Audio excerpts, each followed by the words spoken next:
Is finding your dream career feeling impossible right now? You're not alone. Welcome to Career Blueprint, the podcast that helps you figure out your next career move. We explore the trends in tech shaking up the job market, giving you the unfiltered advice you need, whether you're starting out, changing direction, or guiding someone else. Let's figure out what's next for you together. This is Career Blueprint.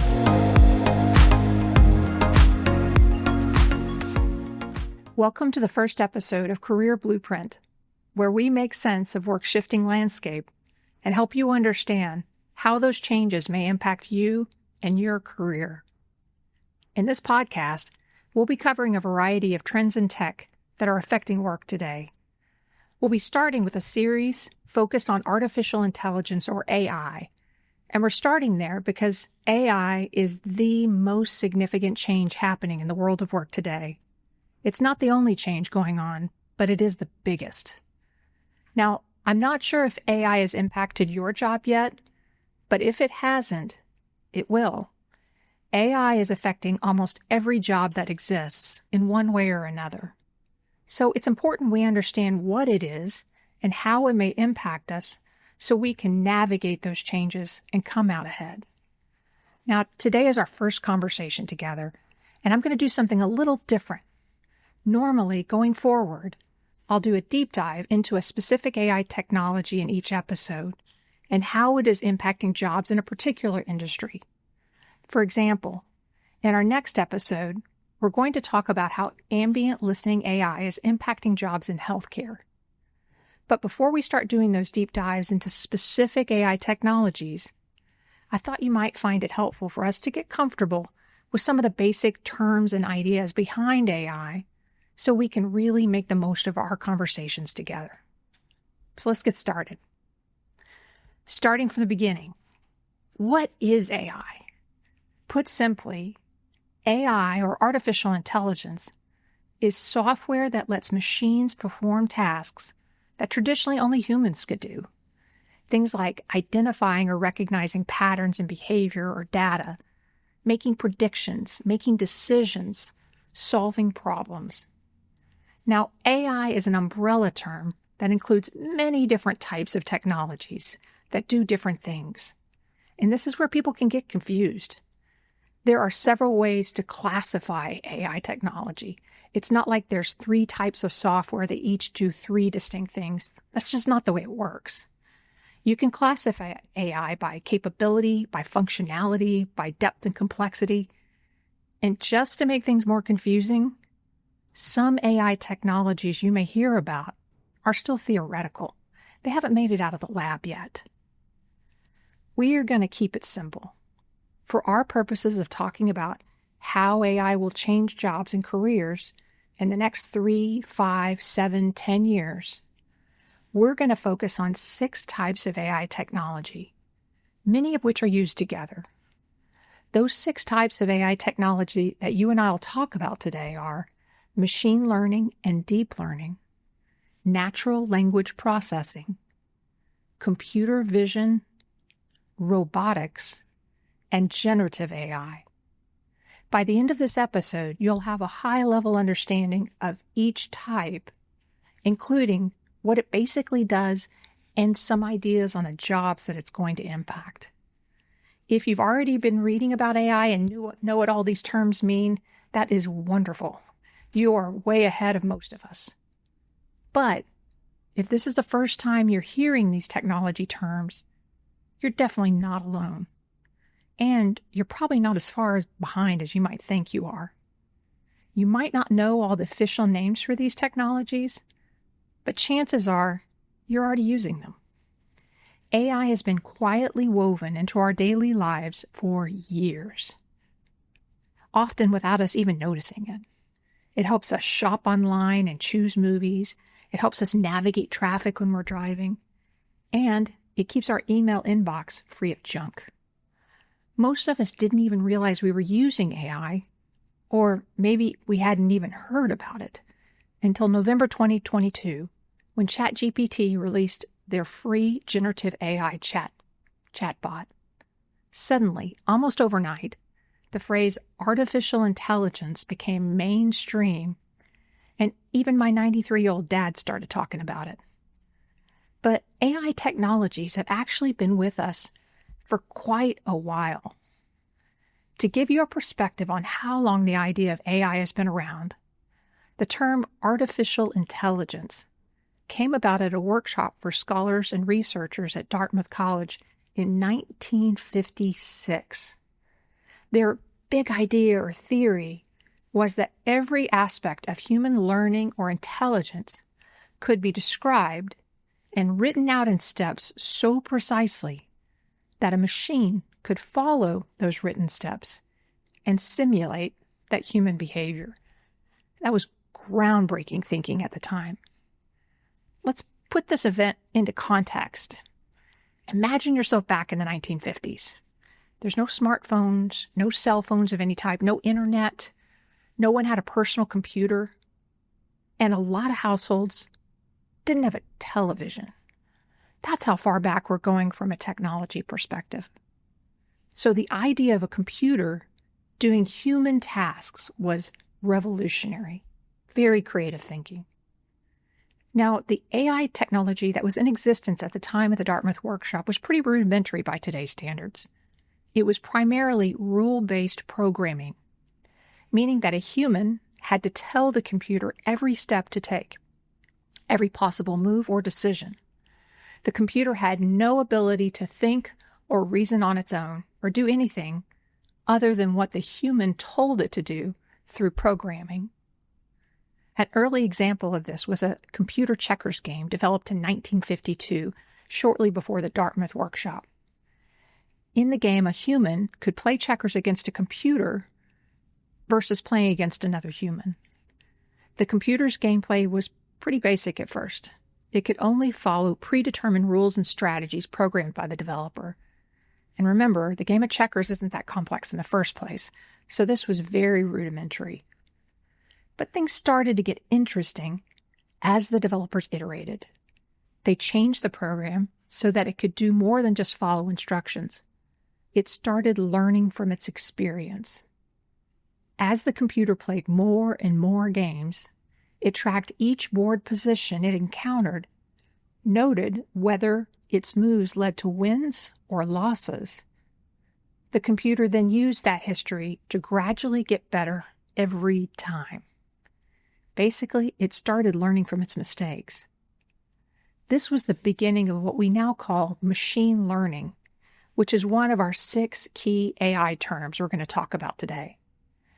Machine learning is when a computer learns from experience or from large data sets, rather than relying on step-by-step programming for every possible task.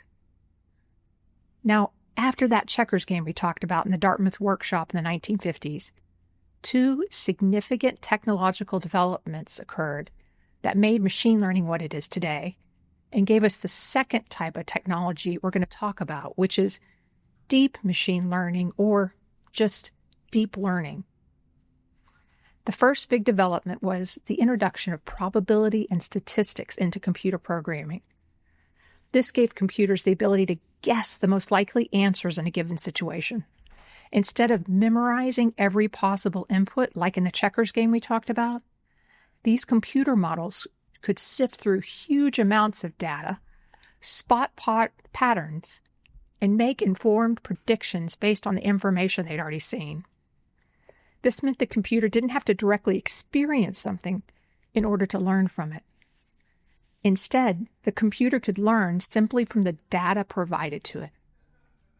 For instance, a computer might predict when a piece of equipment at a power plant could fail simply by looking at how often its parts have been replaced. This introduction of probability and statistics into machine learning set the stage for what we call today predictive AI. The second development that advanced machine learning after the 1950s was the introduction of something called neural networks. Neural networks are a computer programming way of mimicking the way the human brain works. Imagine a neural network as a kind of virtual brain made up of tiny building blocks called neurons. But instead of these neurons being made of biology like a human brain is, neural networks are just simply lines of computer code. Each of these artificial neurons or lines of computer code take in bits of information, do some quick math in an algorithm, and then pass those results forward to the next neuron. By stacking many of these layers together, computer scientists can create powerful models capable of complex tasks like recognizing faces in photos, understanding spoken language, or predicting trends by identifying patterns in unstructured data. The system builds up knowledge layer by layer, gradually improving its ability to make decisions or find insights. When we combine these elements together, machine learning, probability and statistics, and neural networks, we get the second type of AI technology we'll talk about today, which is deep learning. Now, deep learning is a subset of machine learning, but it's used for different tasks. Traditional machine learning relies on rule-based algorithms like the checkers game. So you'll see machine learning used in jobs that work with structured, smaller data sets where you use routine pattern recognition and repetitive decision-making. Think about jobs like data entry clerk, bookkeepers and entry-level accountants, proofreaders and translators, tax preparers, loan officers. In contrast, deep learning systems can take raw, unstructured data and autonomously figure out which features and relationships are important for making predictions or decisions. The layers of neural network nodes allow deep learning systems to create hierarchies among data for more nuanced decision-making. This allows the deep learning models to operate within more ambiguity than traditional machine learning, which relies on binary choices. You pick A or you pick B. Deep learning is how computers can create art, analyze human sentiment in a massive batch of social media posts, recognize human voice and speech patterns, and translate text in a natural human-sounding way. The full range of deep learning AI is still being explored, but it is showing promise for handling complex, high-value tasks like medical imaging diagnosis, first-year lawyer research and brief writing, entry-level software engineering, marketing and financial analysis, just to name a few. Deep learning AI is spurring a lot of the apocalyptic kind of talk we're hearing about today about AI taking over all jobs. But remember, it takes a while for deep learning applications to become commercially viable. Just because a computer can do something in a lab doesn't mean it's going to be doing your job tomorrow. It takes time to translate the computer ability into commercial tasks and then for it to be trusted by humans and to be implemented in the real world. This is not happening overnight to all jobs. For most jobs, you have some time to prepare, which is why we're talking together today. Let me just give you an example. Self-driving cars are powered by deep learning, and they have been around since Google introduced Waymo in 2009. But today, they're still a bit of a novelty in most cities, and they're not completely mainstream across the U.S. Adoption is slow, and plenty of testing is still going on. That means jobs like truck drivers, rideshare drivers, and chauffeurs aren't vanishing overnight. Now, the technology will get there, but as you can see, these big changes take time to become an everyday reality. As deep learning is tested in different applications, expect to see the biggest impact on jobs that analyze data, whether it's structured or unstructured, and jobs that do not have customer-facing responsibilities. So more to come on deep learning and jobs in future episodes. Now, our third type of AI technology we'll talk about is natural language processing. Going back to the 1950s and 60s, computer scientists dreamed about computers that could understand and even speak human language. In the 60s, a team at MIT developed the first chatbot, which was named Eliza. Eliza was set up to be a pretend mental health therapist. What could go wrong? You could type messages to Eliza, and it would reply almost, sort of, kind of like you were talking to a real person.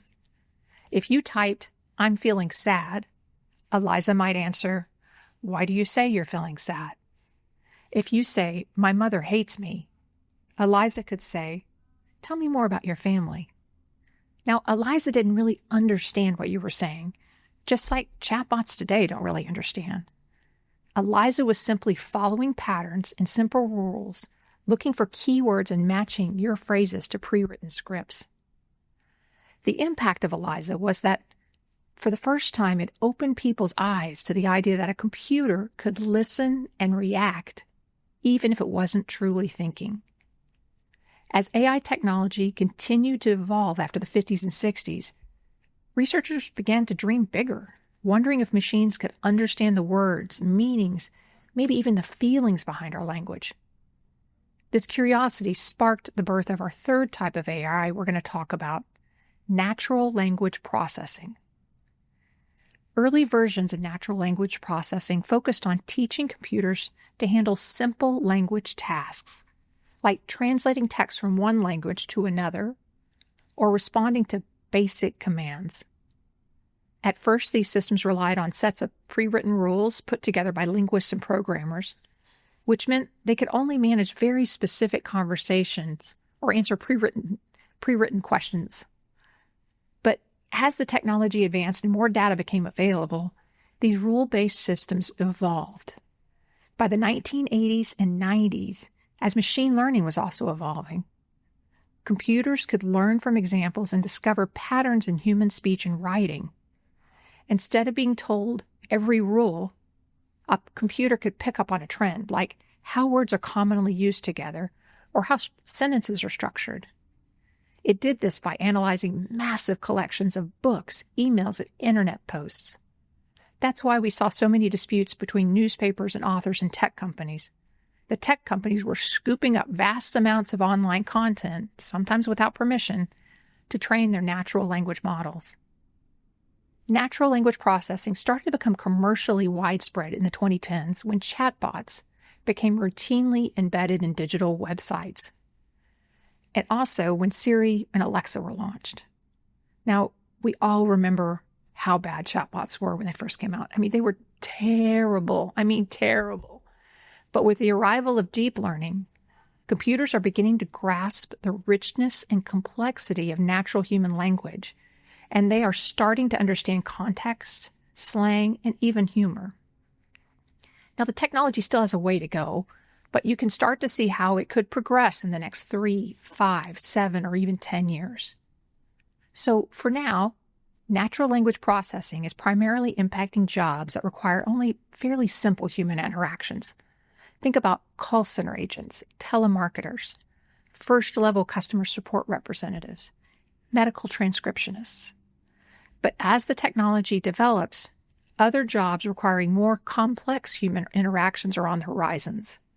Think about legal assistants, technical support specialists, online tutors, and content moderators. Jobs like that will also feel an impact. Our fourth type of AI technology we're going to talk about is computer vision. The original idea behind computer vision also began in the, you guessed it, 1950s, when researchers started experimenting with getting computers to interpret shapes and images. The early work in computer vision overlaps with the development of deep learning and the initial neural network models, which focused on pattern recognition. It turns out that human vision and sight is extremely hard to replicate. It took decades for computer vision to be anything other than a fun experiment in a computer lab. Think back to the 50s and 60s and think about the technology we had at the time. Cameras were still pretty rudimentary and basic. So the idea of computer vision didn't really get going until the 80s, when scientists were able to get computers to understand three-dimensional space and edge detection, where an image starts and stops. Computer vision started to become a commercially viable product towards the end of the 1990s and early 2000, when computer facial recognition became possible and computer processing speeds were finally fast enough to analyze videos real time. Today, computer vision is what powers facial recognitions on smartphones and computers. It enables medical imaging and automated checkout at stores, and it helps us tag someone on social media. There are still limits on the accuracy and usability of computer vision. It can be very accurate when identifying objects or reading labels, but it's not always reliable in unusual lighting, crowded scenes, or with images that differ a lot from the ones it was trained on. So for now, computer vision is impacting some jobs that involve visual perception, pattern recognition, and routine manual assessment tasks. So think of jobs like a retail cashier, store security personnel, photo editors, manufacturing quality control inspectors. But as we'll talk about in future episodes, this is an area where the technology still needs development. Our fifth and second to last AI technology we'll talk about today is robotics. Now, the idea of robots has been around for a super long time. Leonardo da Vinci sketched designs for a humanoid robot during the Renaissance. So robots are something that humans have been fascinated with for hundreds of years, but their development has been a slow-moving train. Modern commercially viable industrial robots were first launched in the 60s. One of the first commercial robots was called Unimate. It was nothing like we envision robots today. It was just a huge, heavy arm connected to a big computer-like box. It was first commercially used by General Motors, a car company, in 1961, and its task was pretty simple. It would move hot, heavy metal car parts, the parts were die castings, and then it would weld those parts onto car bodies. Now, all of that sounds really basic to us now, but this was groundbreaking at the time. And it was an important development for humans because it took over hazardous, monotonous work that humans didn't really want to do.